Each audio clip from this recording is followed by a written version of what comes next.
अस्सलाम वालेकुम व्यूअर्स। आज मैं आपके साथ शेयर करूंगी बहुत ही चटखारेदार और झटपट बनने वाली दही मिर्चों की रेसिपी। ये इतने मज़े की तैयार होती है कि आप इसको बगैर किसी सालन के अगर सिर्फ पराठों के साथ भी सर्व करेंगे तो ये बहुत ही मज़े की लगेगी। इसके लिए यहाँ मैंने 14 से 15 अदद बड़े साइज़ की हरी मिर्चें ले ली हैं। इन्हें अच्छी तरह से धो लें और उसके बाद इनको टिश्यू के साथ या किचन टॉवल के साथ अच्छी तरह से ड्राई कर लें। ऊपर का पार्ट इसका रिमूव कर दें और इसके बाद मैं इसको इस तरह से दरमियान से काट लूँगी। ये बड़े साइज़ की मिर्चें हैं और ये बिल्कुल भी तीखी नहीं होती, तो मैं इन्हें बीजों के समेत ही इस्तेमाल कर रही हूँ। आप चाहें तो आप बीज को निकाल कर भी इस्तेमाल कर सकते हैं। तो यहाँ सारी मिर्चों को मैंने इस तरह से कट कर लिया है।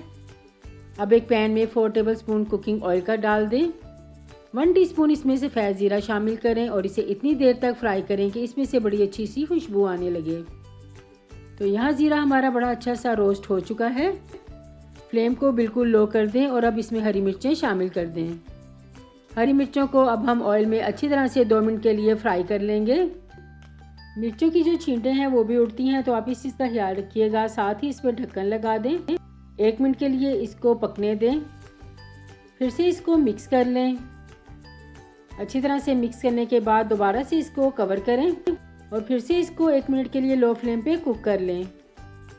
तो यहाँ मिर्चें हमारी बड़ी अच्छी सी फ्राई हो चुकी हैं। बहुत ज़्यादा हमें इसका कलर डार्क नहीं करना, सिर्फ हमें 2 मिनट के लिए इसको लो फ्लेम पर फ्राई करना है। अब हम इसमें स्पाइसेस ऐड करेंगे। अब इसमें 1 टेबलस्पून कुटा हुआ धनिया, हाफ टी स्पून भुना और कुटा हुआ ज़ीरा और 1 टेबलस्पून कुटी हुई सौंफ शामिल कर दें। सौंफ का टेस्ट इसमें बहुत अच्छा लगता है, इसको आप स्किप ना कीजिएगा।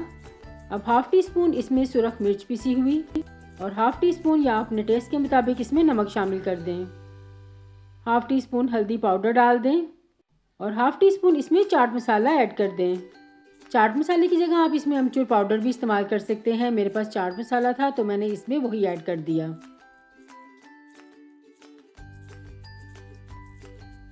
अच्छी तरह से मिर्चों को हम दोबारा मसाले के साथ फ्राई करेंगे और ये काम आप लो फ्लेम पे कीजिएगा ताकि मसाला जो है वो जलने ना पाए।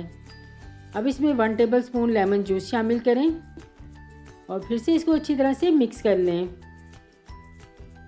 जब सारे मसाले इसमें अच्छी तरह से मिक्स हो जाएं, तो मैं इसमें 1/4 कप दही शामिल कर दूंगी, जिसको मैंने अच्छी तरह से फेंट लिया था।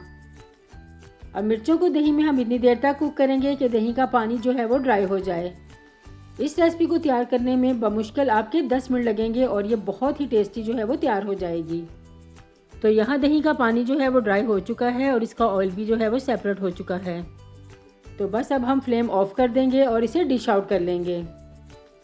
आप अगर चाहें तो आप इसे दाल चावल के साथ भी सर्व कर सकते हैं या किसी भी सालन के साथ सर्व करें, ये बहुत ही मज़े की लगेंगी। तो अब आप इसको बनाकर एंजॉय करें और मुझे फीडबैक देना ना भूलें कि आपको मेरी रेसिपी कैसी लगी।